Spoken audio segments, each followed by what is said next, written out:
Jumpa lagi bersama saya, Ajuta Banurasmi Balapradana dari Kuliah Kerja Nyata Angkatan 75, Kelompok 44, UPN Veteran Yogyakarta.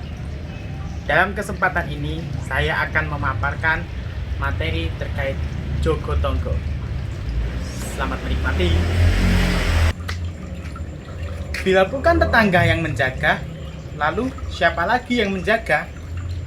Gubernur Jawa Tengah, Ganjar Pranowo, meluncurkan gerakan yang namanya Jogotongo. Gerakan yang dibuat untuk saling menjaga tetangga, menjaga sesama tetangga.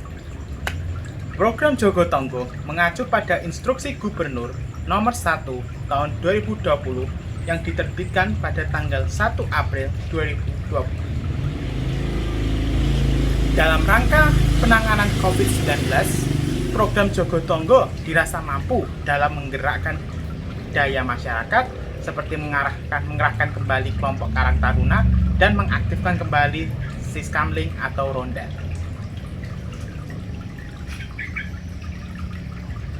Hal ini dirasa dapat memupuk kembali rasa sosial dan bertanggung jawab bersama sebagai anggota masyarakat dan menggerakkan kembali gotong royong sesama warga. Jogotongo bukan dibentuk dari nol, tetapi menggunakan sumber daya manusia yang sudah ada, di mana potensi tersebut menjadi kekuatan yang harus dioptimalkan melawan COVID-19. Dalam instruksi gubernur tersebut, tercantum bahwa Satgas Jogotongo adalah satuan tugas menjaga tetangga yang bertugas. Pertama, memastikan bahwa warga secara bergotong royong melawan penyebaran dan penularan COVID-19 di wilayahnya. Dan kedua, memastikan dukungan dari luar wilayahnya untuk melawan COVID-19 yang agar tepat sasaran dan tepat guna. Selain itu, dalam pembentukan Satgas Jogotongo diharapkan mampu memperhatikan 4 hal, yaitu 1. Kesehatan, kedua, ekonomi, ketiga, sosial, keempat, keamanan, dan yang terakhir, hiburan. Dan untuk persiapan new normal ini, maka Provinsi Jawa Tengah telah menyiapkan anggaran bagi pelaksanaan Jogotongo dalam bentuk kebutuhan belanja barang kebutuhan seperti masker, termogan, sprayer, APD sipil untuk petugas penyemprot, sepatu boots, dan disinfektan yang akan didistribusikan ke seluruh desa atau kelurahan di Provinsi Jawa Tengah. Jogotongo diharapkan mampu untuk memperkuat dan mempersiapkan proses adaptasi warga ke new normal.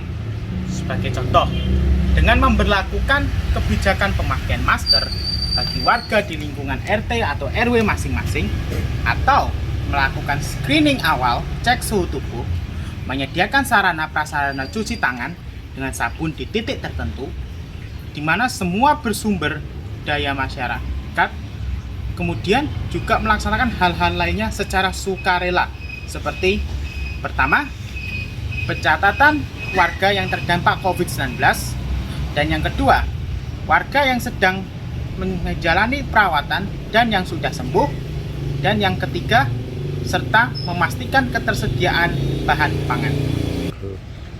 Ada beberapa contoh pelaksanaan program Jogotongo seperti yang telah dilakukan di beberapa kelurahan lain. Misalnya, pertama, warga bergotong royong mendirikan dapur umum memenuhi kebutuhan warga yang terdampak COVID-19. Dan yang kedua, program lumbung pangan sebagai pendukung program dengan berbagi berkah dengan mengumpulkan bahan pangan yang dibagikan kepada sesama warga. Dan yang ketiga, di bidang sosial keamanan selalu berjaga dan mengingatkan jika ada warga berkerumun, orang luar yang masuk juga didata satu per satu.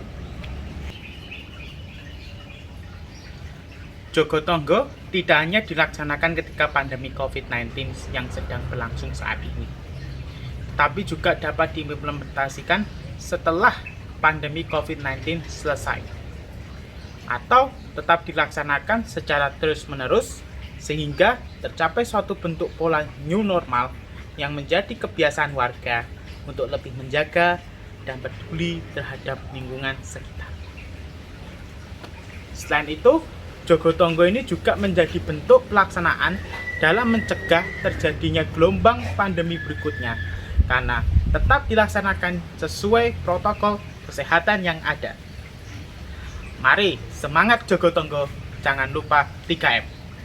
Pakai masker, rajin mencuci tangan, dan jaga jarak minimal 1,5 meter, dan jangan lelah untuk selalu eling dan nyeleke.